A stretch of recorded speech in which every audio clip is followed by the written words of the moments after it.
हरे कृष्णा। आप सभी को पुरुषोत्तम मास में आने वाली पद्मिनी एकादशी की बहुत सारी शुभकामनाएं।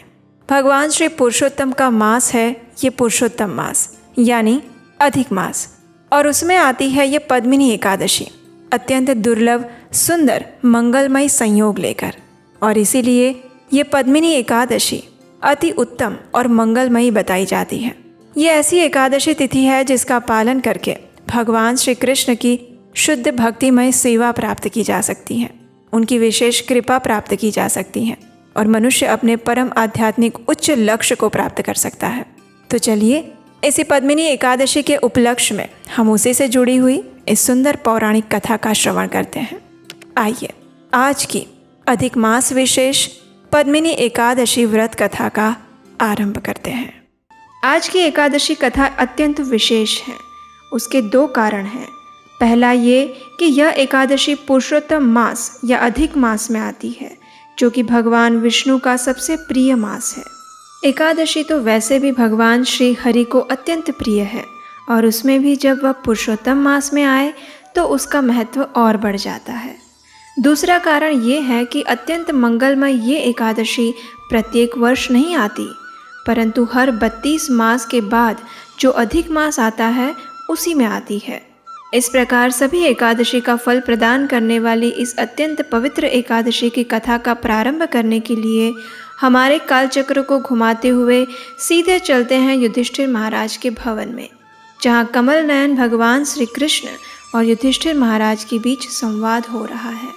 युधिष्ठिर महाराज ने भगवान श्री कृष्ण से पूछा, हे जनार्दन, अधिक मास के शुक्ल पक्ष में कौन सी एकादशी आती है? इस अत्यंत दुर्लभ और परम कल्याणकारी एकादशी का योग्य रूप से पालन कैसे किया जाए? कृपया आप इस विषय में बताएं। युधिष्ठिर महाराज का प्रश्न सुनकर भगवान श्री कृष्ण ने उत्तर दिया, हे राजन, अधिक मास के शुक्ल पक्ष में आने वाली एकादशी को पद्मिनी एकादशी कहा जाता है। यह अत्यंत कल्याणकारी और पवित्र एकादशी है। जो व्यक्ति पूर्ण निष्ठा और श्रद्धा से इसका पालन करता है वह निश्चित रूप से मृत्यु के बाद मेरे धाम वापस लौटता है, क्योंकि मनुष्य के पापों को दूर करने के लिए ये एकादशी मेरे ही समान है। यहाँ तक कि चतुर्मुख वाले ब्रह्मा जी भी इस एकादशी का संपूर्ण गुणगान नहीं कर पाते। इस प्रकार भगवान श्री कृष्ण ने युधिष्ठिर महाराज को पद्मिनी एकादशी की वो कथा कह सुनाई जो एक समय पर पुलस्त्य मुनि ने नारद मुनि को सुनाई थी। ये एक ऐसे समय की बात है जब पुलस्त्य मुनि का नारद मुनि के साथ संवाद हो रहा था। इस दौरान पुलस्त्य मुनि ने कहा, एक समय पर मैंने दशानन रावण को कृतवीर्य अर्जुन की कैद से मुक्त करवाया था। ये सुनकर नारद मुनि को अत्यंत आश्चर्य हुआ और उन्होंने पूछा, हे ऋषिवर, रावण तो अत्यंत शक्तिशाली था और उसने तो इंद्र जैसे देवताओं को भी परास्त कर दिया था, तो फिर कृतवीर्य अर्जुन उसे कैसे परास्त कर पाया? इस प्रश्न के उत्तर में पुलस्त्य मुनि ने एक कथा सुनाई जो कि इस प्रकार है। त्रेता युग में हयहय राजवंश में कृतवीर्य नाम का एक महान राजा हुआ था। उसकी राजधानी माहिष्मति थी और उस राजा की 1000 रानियां थी। राजा कृतवीर्य इन सभी रानियों से एक समान प्रेम करता था, लेकिन दुर्भाग्य से किसी भी रानी से उसे एक भी संतान प्राप्त नहीं हो पाई थी। उसने अनेक यज्ञ और तपस्याएं की, अनेक विद्वानों से इसका उपाय पूछा, लेकिन एक ऋषि के द्वारा दिए गए शाप के कारण यह राजा निसंतान ही रहा। एक दिन अपने इस दुर्दशा के ऊपर विचार करते हुए राजा ने दृढ़ निश्चय किया कि अब वह जंगल में जाकर घोर तपस्या करेगा, और ये सोचकर राजा ने अपना राज्य कुशल मंत्रियों को सौंप दिया और स्वयं मुनि का वेश धारण करके जंगल में तपस्या करने के लिए जाने लगा। उसी समय इस राजा की एक रानी वहाँ आई। ये रानी अत्यंत शीलवान और गुणवान थी। उसका जन्म इक्ष्वाकु कुल में हुआ था और वह राजा हरिश्चंद्र की पुत्री थी और उसका नाम था पद्मावती। उसने अपने पति को इस प्रकार जंगल में तपस्या के लिए जाते हुए देखा और उसने सोचा कि मैं एक पतिव्रता स्त्री हूँ, इसलिए मेरे पति के पदचिन्हों का अनुसरण करना यही मेरा एकमात्र कर्तव्य है। इस प्रकार सोचकर वह भी अपने राजसी आभूषण और वस्त्रों को त्याग कर राजा के साथ जंगल में चली गई। राजा कृतवीर्य ने गंधमादन पर्वत पर पहुंचकर 10,000 सालों तक भगवान श्री विष्णु की घोर तपस्या और आराधना की, लेकिन फिर भी उसका कोई परिणाम प्राप्त नहीं हुआ। जब पद्मावती ने अपने पति को इस प्रकार कष्टमय स्थिति में इतनी तपस्या करते हुए देखा तो उसने इस समस्या का उपाय ढूंढने का निश्चय किया। इसके लिए पद्मावती सीधे सती अनसुया के पास गई। वहां जाकर उसने सती अनसुया से प्रार्थना करते हुए कहा, हे माता, मेरे प्रिय पति कृतवीर्य पिछले 10,000 सालों से भगवान श्री हरि की तपस्या कर रहे हैं, लेकिन अभी तक भगवान नारायण की इनके ऊपर कोई कृपा नहीं हुई। कृपया आप मुझे कोई ऐसा व्रत बताएं जिसका पालन करके हम भगवान श्री हरि को अपनी भक्ति के द्वारा प्रसन्न कर सकें और एक ऐसा पुत्र प्राप्त कर सकें जो कि समग्र विश्व का चक्रवर्ती सम्राट बने।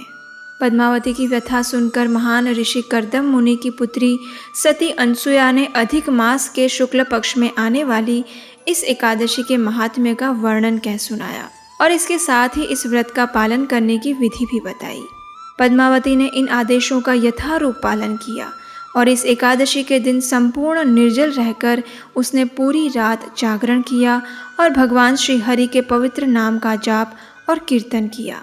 उसकी भक्ति और निष्ठा से प्रसन्न होकर भगवान श्री नारायण उसी क्षण वहाँ प्रकट हुए और उन्होंने कहा, हे पद्मावती, पुरुषोत्तम मास में भक्ति और निष्ठा से तुम्हारे द्वारा इस एकादशी के व्रत का पालन करने से मैं अत्यंत प्रसन्न हुआ हूँ। बताओ, तुम्हें क्या वरदान चाहिए। भगवान श्री नारायण की अत्यंत मधुर वाणी सुनकर पद्मावती अत्यंत भाव विभोर हो उठी। उसने पूर्ण पुरुषोत्तम भगवान श्री हरि को प्रणाम किया और अनेक प्रार्थनाओं द्वारा उनका गुणगान किया और अंत में एक महान पुत्र प्राप्त करने की अपनी इच्छा प्रकट की। पद्मावती के वचन सुनकर भगवान श्री हरि ने कहा, पुरुषोत्तम मास से ज़्यादा मुझे और कोई मास प्रिय नहीं और इस अधिक मास में आने वाली एकादशी बाकी सभी एकादशियों में मुझे सबसे अधिक प्रिय है। इस एकादशी के दिन श्रद्धापूर्वक संपूर्ण उपवास करके तुमने मुझे अत्यंत प्रसन्न किया है, इसलिए तुम्हारी इच्छा अवश्य पूर्ण होगी। ये कहकर भगवान श्री हरि ने राजा कृतवीर्य से इस प्रकार कहा, हे राजन, तुम्हारी पत्नी द्वारा पुरुषोत्तम मास की एकादशी का पालन करने से मैं उस पर अत्यंत प्रसन्न हुआ हूँ, इसलिए तुम्हें जो वर चाहिए उसे मांगो।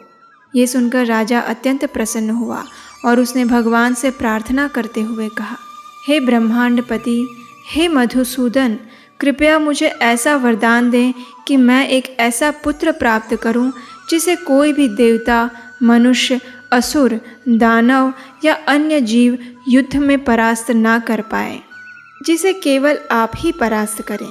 भगवान श्री हरि ने उसी क्षण तथास्तु कहा और वहाँ से अदृश्य हो गए। राजा कृतवीर्य अपनी पत्नी पद्मावती से अत्यंत प्रसन्न हुआ। कुछ समय बाद रानी पद्मावती ने एक तेजस्वी पुत्र को जन्म दिया जिसका नाम कृतवीर्य अर्जुन पड़ा। तीनों लोगों में ये ऐसा तेजस्वी राजा बना जिसे भगवान श्री नारायण के सिवा कोई भी हरा नहीं पाया। उसकी माता पद्मावती द्वारा की गई तपस्या और भक्ति के कारण कृतवीर्य अर्जुन 10 शिष्य वाले अत्यंत शक्तिशाली रावण को भी युद्ध में परास्त कर पाया। तो इस बार आने वाली एकादशी पर आपकी भक्ति में कोई कमी न रह जाए, इसलिए हमने एक एकादशी सपोर्ट ग्रुप बनाया है जहां आपको हमारी डिटेल एकादशी संपूर्ण मार्गदर्शिका पुस्तक, जिसमें व्रत के सारे नियम बताए गए हैं, कथाएं हैं और भी बहुत कुछ है, वो सारा मिल सकता है। और उसके साथ ही एकादशी के इस प्राइवेट ग्रुप का एक्सेस मिलेगा जहां आप सीधे हमारे साथ जुड़कर अपने सभी प्रश्नों को पूछ सकते हैं। हमारा उद्देश्य आपको गाइड करना है और पूरा सपोर्ट देना है। और इस बार इस विशेष एकादशी के ऊपर स्पेशल ऑफर है। 699 रुपए की ये ई बुक और ये ग्रुप का लिंक इस बार आपको मिल रहा है सिर्फ और सिर्फ 199 रुपए की छोटी सी सेवा राशि के द्वारा। तो आज ही इस ग्रुप का हिस्सा बनिए। इसका लिंक नीचे डिस्क्रिप्शन बॉक्स में और पिन कमेंट में मिल जाएगा।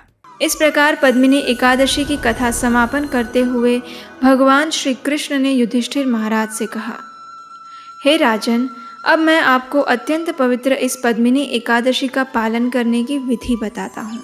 ध्यानपूर्वक सुनो। जो व्यक्ति पूर्ण निष्ठा और भक्ति से इस एकादशी का पालन करना चाहता है, उसे दशमी के दिन में मात्र एक समय भोजन लेना चाहिए। इसके उपरांत दशमी के दिन उड़द दाल, पालक, चने, मधु और समुद्री नमक का उपयोग नहीं करना चाहिए। ज़मीन पर सोना चाहिए और ब्रह्मचर्य का पालन करना चाहिए। दूसरे दिन यानी एकादशी को सुबह ब्रह्म मुहूर्त में उठकर पवित्र नदी के जल में स्नान करना चाहिए और स्वयं को स्वच्छ बनाकर भगवान के पवित्र नामों का जाप करना चाहिए। उसके पश्चात भगवान के श्री विग्रहों का अभिषेक और श्रृंगार करके पूजा करनी चाहिए। उसके बाद अपनी क्षमता के अनुसार धूप, दीप, गंध, कपूर, सुगंधित पुष्प इत्यादि से श्री हरि के अर्चा विग्रहों की आरती करनी चाहिए। इस विशेष अवसर पर मनुष्य को भगवान के समक्ष उनके दिव्य नाम का कीर्तन और नृत्य करना चाहिए। इस दिन व्यक्ति को झूठ नहीं बोलना चाहिए और भौतिक चर्चाओं में संलग्न नहीं होना चाहिए। किसी भी परिस्थिति में अन्न, दाल, चावल ग्रहण नहीं करने चाहिए। मनुष्य अपनी क्षमता के अनुसार इस व्रत का पालन संपूर्ण निर्जल रहकर या जल तथा फलों के साथ कर सकता है। एकादशी के दिन रात्रि में जागरण करके भगवान श्री कृष्ण के पवित्र नाम का जाप, कीर्तन और कथा का श्रवण करना चाहिए। यदि संभव हो तो रात्रि के प्रथम प्रहर में अपने इष्ट देवता को नारियल का भोग लगाना चाहिए। दूसरे प्रहर में बेल के फल को अर्पण करना चाहिए।